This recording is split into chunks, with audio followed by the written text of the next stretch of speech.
મોટે ભાઈ તમારે 500 ગ્રામ ઘી કેટલો ટાઈમ હાલે? અમારે તો 5 વર્ષ હાલે, 5 વર્ષ. કઈ રીતે વાપરો તમે? અમે જયારે આખો પરિવાર જમવા બેવી ને હા. ત્યારે ઘીનું એક ટીપું કાઢી હા. અને એમાં હોય બોરી હા. અને હોય બધી રોટલીમાં આમ ચોપડી. ઓ તો તમે કોઈ દી 2 પાંદડે ન થાવ મોટભાઈ. કેમ? તો તમારે કેટલું હાલે છે ઘી? અમારે 500 ગ્રામ ઘી હાલે 10 વર્ષ. 10 વર્ષ હાલે એમ? હા. તો તમે કઈ રીતના વાપરો?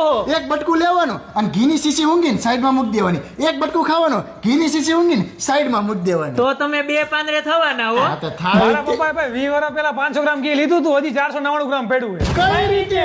એટલે અમે શું કર્યું ભાઈ ખબર હે? 20 વર્ષ પહેલા ઘી લાવ્યા હતા અને શીશીમાં ભરી લીધું અને શીશી કરી દીધી એકદમ ફીટ પેક. એટલે કે અમારે ઘરે રોટલી બને ને એટલે શીશી રોટલી ઉપર ફેરવી ફેરવીને સાઈડમાં મૂકી દેવી. તો તમે 4 પાંદડે થવાના મોટા ભાઈ. ફાઈન. આ આઈડિયા વાપરવો પડશે. પણ મારે શું, મારી બૈરી રહી ને એનો હાથ બહુ છૂટો, એટલે 10 વર્ષ હાલે. અમારે તમારી બૈરી ને બહુ હાથ છૂટો. બહુ 5 વર્ષ તો ડબલા ઝાટક કરી નાખ્યા. બહુ કેવું પડે ભાઈ.